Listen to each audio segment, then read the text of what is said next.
Okay, so we're going to dive into this housing crisis in Australia. And just to give you an idea of how bad it is, imagine trying to find a rental in Sydney. On minimum wage, you'd only have one. Oh, wow.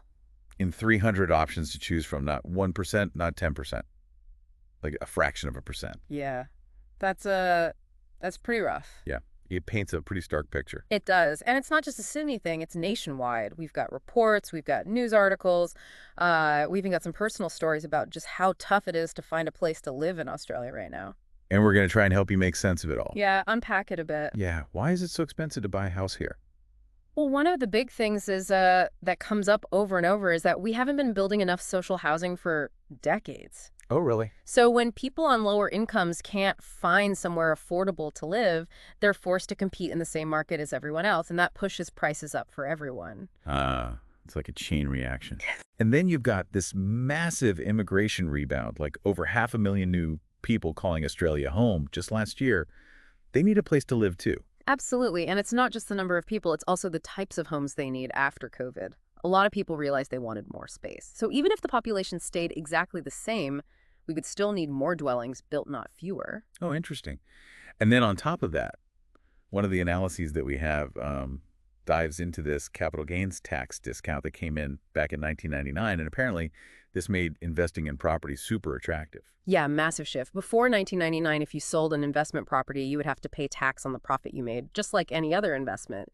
But then the government decided to cut that tax rate in half for property. Oh, so basically overnight property investing became way more profitable. Exactly. And so that's where things get a bit tricky because if you're an investor and you see that you can make more money in property, you're more likely to buy. And when a lot of investors do that, the price of property goes up because of the increased demand.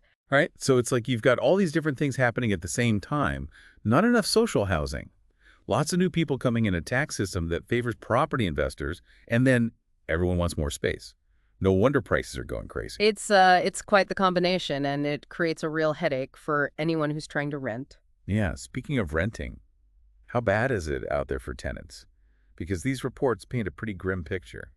It's pretty tough out there. Since 2019, we've seen median rents jump a whopping 40%, while incomes have only gone up about 19%. Ouch. Yeah, that's a massive difference, and it's putting a huge strain on renters. Some reports even say that in certain income brackets, there are literally zero affordable rentals available. Yeah. So how are people supposed to live? It's a huge concern, and this is where we run into issues like tenure insecurity, Tenure insecurity. which basically means that renters are constantly worried about being evicted sometimes for no reason at all. Imagine living with the constant fear of not knowing if you'll have a home next month.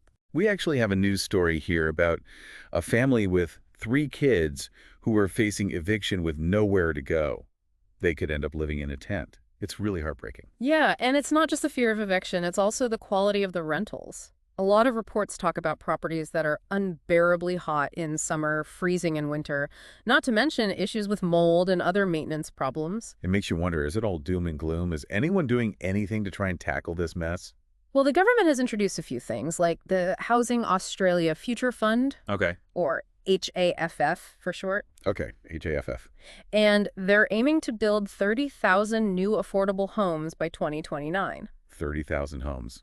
That sounds like a lot. Is that going to be enough to make a difference? A lot of experts are skeptical because the demand is so high. 30,000 units, while a step in the right direction, might not be enough to turn the tide. So it's a start, but not the whole solution.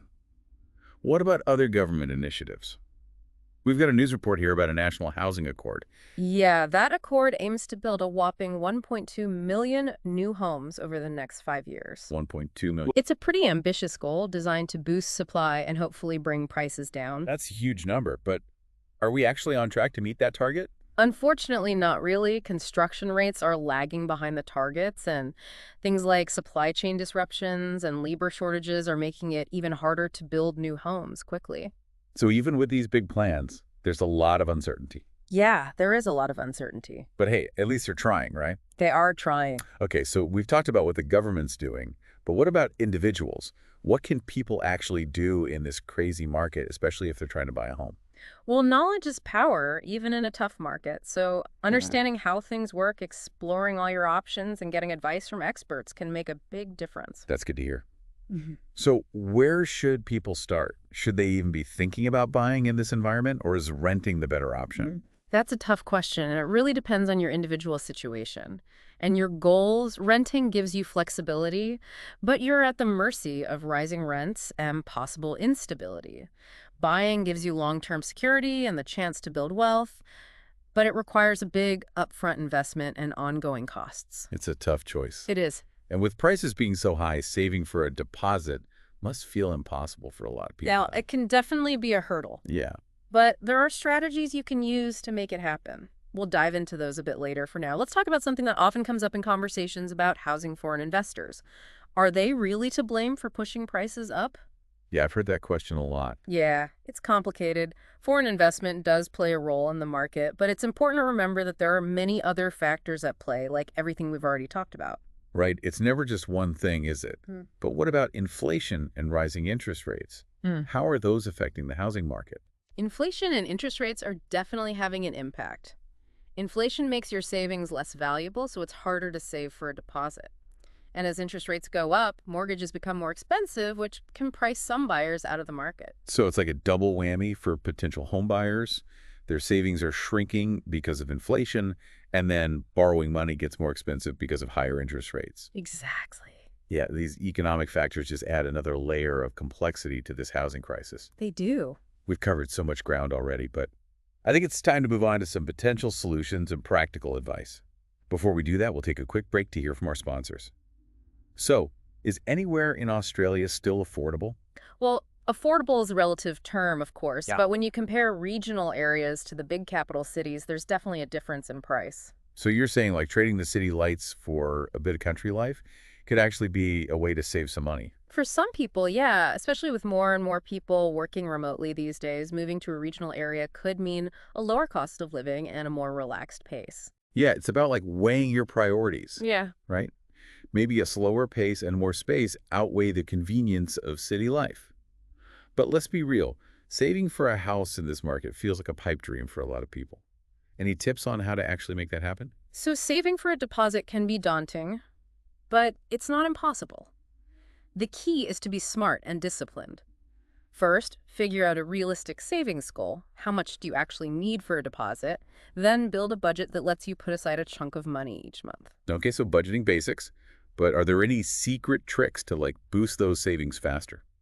Definitely think about cutting back on those little luxuries that add up over time. Maybe pick up a side hustle to bring in some extra cash.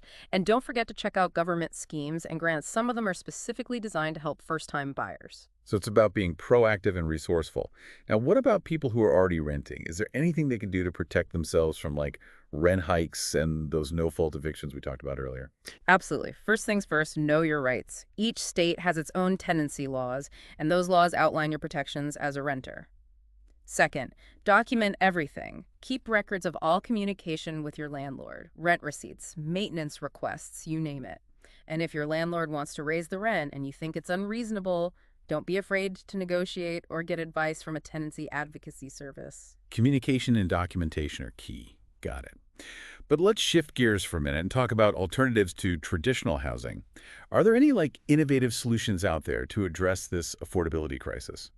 There's a real buzz around sustainable and affordable housing alternatives these days. We're seeing more community-led projects where residents are actively involved in designing and managing their own communities. That sounds really interesting. What are some examples of these alternative models? One example is co-housing, where residents share some common facilities and resources like a communal kitchen or laundry. It's like a mix of private ownership with the benefits of shared resources. Then there are tiny homes and modular housing, which can be more affordable and environmentally friendly compared to traditional building methods. It's amazing to see people thinking outside the box and coming up with different ways to live. But amidst all this talk about solutions, we can't forget about those who are already struggling. The families living in tents, the people barely making ends meet what happens to them. That's where Specialist Homelessness Services, or SHS, play a crucial role. They offer a lifeline to people experiencing or at risk of homelessness. So they're like the safety net for those in those difficult situations. Exactly. They provide emergency accommodation, case management, and help with accessing other essential services like healthcare and legal aid. That's reassuring to know.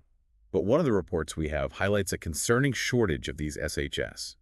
It says that even if someone reaches out for help, they might not be able to get it because there just aren't enough resources. It's a sad reality, and the system is under immense strain. We desperately need more investment in SHS to make sure that everyone who needs help can actually get it. It feels like we're hitting on the complexity of this crisis. There's no one easy fix. But let's hear from the experts. What are they saying about the future of the housing market? Is there any light at the end of this tunnel? Well, we have some interesting insights from demographer Mark McCrindle. He points out that this unprecedented demand driven by both migration and people moving between states is a huge challenge. Yeah, he talks about like a rebalancing of the population and the need to increase housing supply. Right, and he emphasizes that it's a balancing act. We need migration for skills and economic growth, but we have to build more houses to keep up, or the problem just gets worse. He thinks it'll take time for things to settle down. Patience, it seems, is key. Yeah, definitely not a quick fix. Yeah. McCrindle also highlights that regional areas are being hit hard by affordability issues because people from cities are moving in with more money and driving up prices. So it's not just a city problem, it's affecting the whole country.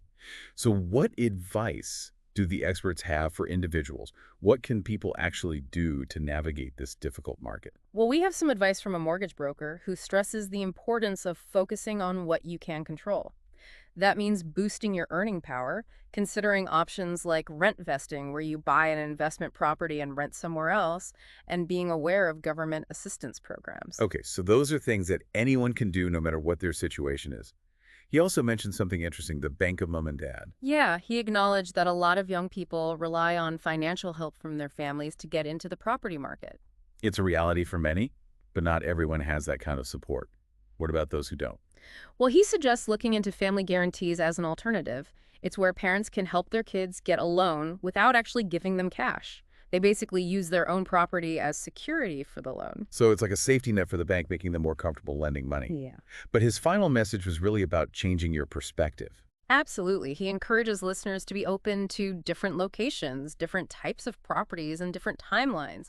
Maybe a smaller place or a different city could offer a better chance at owning a home. It's about adapting to the market and being willing to adjust your expectations. Exactly. There are many ways to achieve your housing goals, even in this market, but it takes persistence, flexibility, and a willingness to think outside the box. And a good dose of patience, it seems. This deep dive has been eye-opening, to say the least. It has. We've unpacked a lot of complex information. We have. We've explored the why, the how, and some potential solutions to this housing crisis. And while things are challenging, there's a sense of hope coming from innovative ideas and the resilience of Aussies. But what about the people who are struggling right now? Those facing homelessness or living in terrible conditions? What message of hope can we offer them? It's important to remember that there is help out there. Yeah, for sure. You talked about those specialist homelessness services. They're doing incredible work supporting people and families who are vulnerable. Yeah, those organizations are amazing. And we can't forget about all the community organizations and charities doing incredible things on the ground. Absolutely. Groups like the Salvation Army are providing food assistance, financial aid, even temporary housing. You know, they're a real lifeline for so many people who are struggling. Yeah, it's inspiring to see that kind of compassion and support, especially when things feel so bleak. It really speaks to the heart of Australian communities, you know? Yeah. People are stepping up to help each other, and that gives me hope. Yeah, me too. So after all of this, what are the key takeaways for our listeners? What do we want them to remember from this deep dive? I think the biggest thing is that this housing crisis isn't simple. There's no magic bullet solution. Yeah. It's the result of, many factors building up over time. And it's affecting everyone. Yeah, renters, buyers, even those who already own their homes. Right. But the good news is knowledge is power. By understanding what's going on, we can make smarter decisions, advocate for change, and support those who are doing it tough. Absolutely. Yeah. We're not helpless in the face of this crisis. Nope. We can choose to be informed, engaged, and compassionate. Yeah, and remember, there are resources available if you need help. Whether it's financial assistance, legal advice, or just someone to talk to, reach out to those organizations we mentioned or get guidance from professionals. Don't give up hope. Even in the toughest times, there's always a glimmer of light. And as individuals, we can make a difference by, staying informed, supporting our communities, and pushing for a fairer housing system for everyone. Well said. This deep dive has been a real eye-opener, but now we want to hear from you. What resonated with you? What questions do you still have? Share your thoughts, your experiences, your ideas in the comments. Let's keep this conversation going. And if you found this deep dive helpful, don't forget to subscribe to our channel for more deep dives into topics that matter. And hit that like button and share this episode with your friends and family. The more people we can reach and engage with, the better equipped we'll be to face this challenge together. Thanks for joining us for this deep dive into Australia's housing crisis. Until next time, stay informed, stay engaged, and stay hopeful. We can make a difference when we work together. There's power in collective action, and together we can build a better future for all Australians.